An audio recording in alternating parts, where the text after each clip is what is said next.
हाय दोस्तों, सभी को राधे राधे। मैं राम प्रवेश रीजोनेट क्लासेस में सभी का स्वागत करता हूं। इस वक्त हम लगा रहे हैं 12th एनसीईआरटी के सॉल्यूशन सीरीज़, जिसमें आज चैप्टर चल रहा है केमिकल काइनेटिक्स में क्वेश्चन नंबर 21। अभी तक 20 क्वेश्चन हो चुके हैं। विधिवत देखने के लिए पूरी प्ले लिस्ट को आप जाके सर्च कर सकते हैं। तो चलिए देखते हैं क्वेश्चन नंबर 21 में क्या दिया है और सॉल्व करने का तरीका भी क्या होगा। तो 21 में लिखा है कि during the first order thermal decomposition of sulphuryl chloride, इसका नाम क्या होता है? Sulphuryl chloride. Sulphuryl SULFURYL, sulphuryl chloride.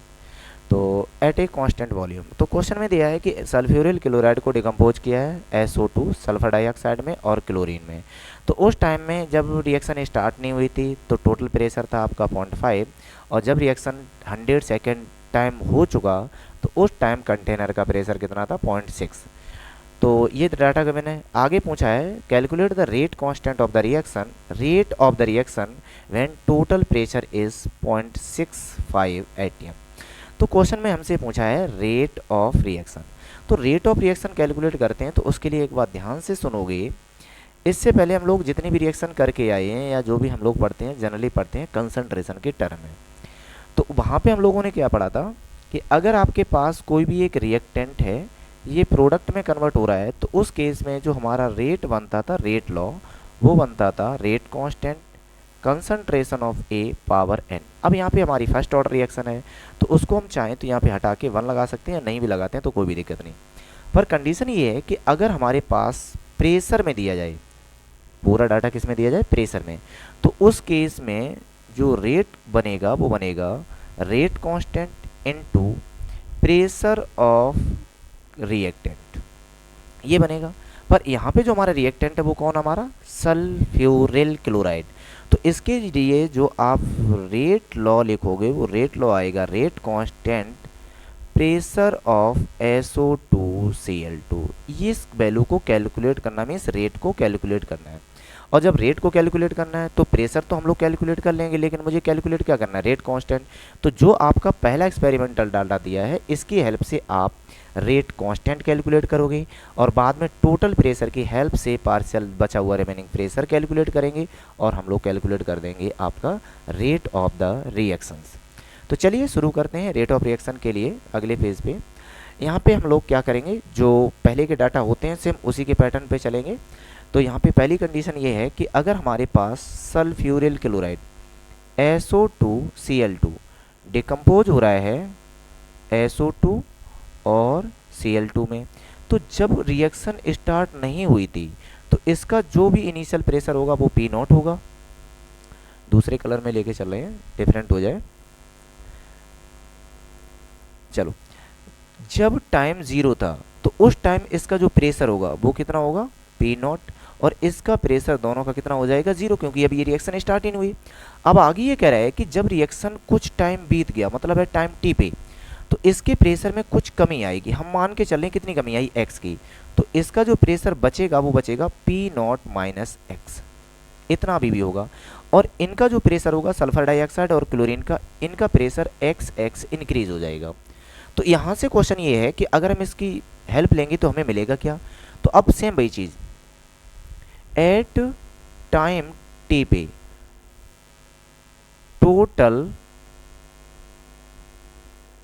Pressure, तो इसको जब कैलकुलेट करोगे जिसको हम लोग बोलते हैं पीटे, ये कितना हो जाएगा? P0 माइनस एक्स, ये रिमेनिंग प्रेशर है, x सल्फर डाइऑक्साइड का है, अगला x क्लोरीन का है। तो जो टोटल प्रेशर आएगा वो बनेगा, एक x से एक x कैंसिल हो जाएगा, तो P0 minus x, P0 plus x. यहाँ से अगर हम x की वैल्यू कैलकुलेट करेंगे तो ये हो जाएगा PT माइनस P0। बात समझ में आ रही? तो अगर इतना है तो जो रेट और लॉ वो रेट रिएक्शन लिखेंगे रेट कांस्टेंट के लिए, तो ये रहेगा आपका 2.303 डिवाइडेड बाई टाइम, और प्रेशर के टर्म में होता है इनिशियल प्रेशर और रिमेनिंग प्रेशर। रिमेनिंग प्रेशर कितना है? P0 minus x. अब P0 माइनस एक्स की वैल्यू को अगर हम लोग कैलकुलेट करेंगे या डाटा को यहाँ से जो x है इसमें पुट करोगे, तो जो k का फॉर्मूला आएगा वो बन जाएगा आपका 2.303 divided by time log P not upon 2p0 minus pt। इस फॉर्मूले की हेल्प से हम लोग कैलकुलेट क्या करेंगे अभी, जो rate constant of the reaction है, और रेट ऑफ कांस्टेंट रिएक्शन की हेल्प से बाद में कर लेंगे हम लोग रेट ऑफ द रिएक्शन। तो चलिए शुरू करते हैं। रेट ऑफ मतलब रेट कांस्टेंट कैसे कैलकुलेट करेंगे। तो रेट कांस्टेंट इक्वल हो जाएगा 2.303 डिवाइडेड बाई टाइम। तो टाइम यहाँ पे हम बार बार नहीं लिखेंगे, अब डायरेक्ट टाइम की वैल्यू ही पुट कर दे रहे हैं। तो टाइम हमारा कितना हो गया 100 सेकेंड के बाद। तो 100 सेकेंड के बाद लॉग इनिशियल कंसंट्रेशन कितना है 0.5 इनिशियल कंसंट्रेशन का डबल, तो ये हो जाएगा 2 इंटू 0.5 और फाइनल कंसंट्रेशन कितना हुआ 0.6। तो जब आप इसको सॉल्व करोगे सिंप्लीफाई फॉर्म में लेके आओगे तो 2.303 divided by 100 log 0.5 divided by, अब ये बन जाएगा 1 में से -6 को करोगे तो ये बनेगा 0.4। और इसको भी अगर हम सिंप्लीफाई करेंगे तो यहाँ से जो रेट कांस्टेंट बनेगा वो बनेगा आपका 2.303 डिवाइडेड बाई 100 लॉग 5/4। तो यहाँ पे अभी हम एक वैल्यू लिखे दे रहे हैं कि जो log 5 होता है, log 5 इसकी वैल्यू होती है 0.6989 और log 4 की वैल्यू होती है 0.602। 0 और लगा लो, ठीक है। ये दो वैल्यू होती हैं log 5 की और log 6 की। तो जब हम ये दोनों वैल्यू यहाँ पे पुट करेंगे तो जो रेट कांस्टेंट k है इसकी वैल्यू कितनी आएगी 2.303। अब यहाँ पे एक काम करो, इस पे हम log का फॉर्मूला ही अप्लाई कर दे रहे, तो यहाँ पे बनेगा डिवाइडेड बाई 100, ये हो जाएगा log 5 माइनस log 4। ये दोनों वैल्यू हमारे पास हैं। तो rate constant 2.303 divided by 100 log 5 की वैल्यू कितनी लिखी 0.6989 माइनस log 4 की वैल्यू कितनी है 0.6020। रेट कांस्टेंट इक्वल हो जाएगा 2.303 डिवाइडेड बाई 100। इन दोनों का जब डिफरेंस करोगे तो 0.0696 ये वैल्यू आएगी आपकी, कितनी आएगी 969। और जब हम दोनों का मल्टीप्लाई करेंगे तो फाइनल वैल्यू जो आएगी वो रहेगी आपकी रेट कांस्टेंट 2.23 इंटू 10⁻³ अब एक चीज़ यहाँ पे पहले देख लो, उन्होंने वो क्या बोला था फर्स्ट ऑर्डर रिएक्शन है, तो इसकी जो रेट कांस्टेंट है वो उसकी यूनिट हो जाएगी सेकेंड इनवर्स। तो यहाँ तक हम लोगों ने सेकेंड स्टेप में ये कैलकुलेट किया है कि इस रिएक्शन के लिए रेट कांस्टेंट क्या होगा। तो अब शुरुआत करते हैं, इसका जो फाइनल आंसर हमसे जो पूछा गया था कि रेट ऑफ द रिएक्शन क्या होगा ROR। तो रेट ऑफ रिएक्शन में हमने क्या लिखा है, रेट ऑफ रिएक्शन में हमने लिखा है कि उस रिएक्शन के लिए जो रेट बनेगा आपका वो रेट होना चाहिए rate constant into pressure of sulphuryl chloride, ये होना चाहिए। अब ध्यान सुनना, इसका ये 0.65 जो आपको पीछे डाटा दिया था ये आपका फाइनल प्रेशर है, फाइनल।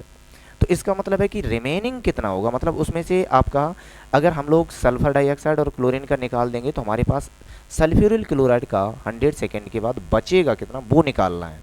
तो जब ये कैलकुलेट करना है तो ध्यान सुनोगे, अभी तक हम लोग क्या कर रहे थे कि जो x कम हुआ है वो माइनस कर देंगे, और x की वैल्यू कितनी है देखो जितना कम हुआ है वो माइनस करेंगे। तो यहाँ से जो आपका कम वाली वैल्यू है मतलब बची हुई रिमेनिंग वैल्यू वो कैलकुलेट करनी है। तो जब रिमेनिंग वैल्यू कैलकुलेट करनी है तो क्या करोगे, इस टोटल प्रेशर में से x की वैल्यू को माइनस कर दो, और x की वैल्यू कितनी है PT माइनस P0। तो इसमें से जो आपकी वैल्यू आएगी, देखो हमें क्या चाहिए पहले ये चीज़ सुनो, इसको यहाँ से हम हटा रहे, हमें चाहिए है इस रिएक्शन का P0 माइनस PX। तो अगर आपको P0 माइनस PX चाहिए तो इसकी वैल्यू यहाँ पे हमने कितनी पुट की थी, तो इसकी पुट की थी 2p0 माइनस पी टी। बात समझ में आई नहीं आई? तो अगर ये बात आपको क्लियर समझ में आ गई है तो इसको मुझे यही चाहिए, p0 minus P x, remaining concentration कितना है। तो यहाँ से p0 कितना दिया आपको 0.5, तो 2 इंटू 0.1 माइनस p0 कितना दिया है 65, टोटल प्रेशर 65 पॉइंट में। तो जब आप इसको सिंपलीफाई करोगे तो इसकी वैल्यू आएगी 0.35, तो p0 माइनस एक्स इक्वल 0.35। इसी वैल्यू को मुझे यहाँ पे चाहिए पार्शियल प्रेशर के फॉर्म में। तो इस रिएक्शन के लिए जो रेट बनेगा वो रेट कितना बनेगा, रेट कांस्टेंट कितना दिया था आपका 2.23 इंटू 10⁻³ इसको अलग लिख रहे हैं, एक बार थोड़ा राइटिंग डल हो गया है। 2.303 नहीं 2.23 इंटू 10⁻³ और पार्शियल प्रेशर कितना आया 0.35। तो जो हमारा फाइनल आंसर आएगा वो है आपका, फाइनल आंसर होना चाहिए 7.805 इंटू 10⁻⁻⁴। यूनिट होगी आपकी ATM सेकेंड इनवर्स। ये इस रिएक्शन का आंसर है। तो उम्मीद करते हैं कि ये क्वेश्चन आपको समझ में आया होगा, और अगर क्वेश्चन समझ में आया है तो वीडियो पे अगर पहली बार देख रहे हैं तो चैनल को सब्सक्राइब कर लें, वीडियो को लाइक ज़रूर करें, और जैसा भी आपको ये वीडियो लगा हो उसके बारे में कमेंट ज़रूर करें। वीडियो को देखने के लिए बहुत बहुत धन्यवाद सभी का।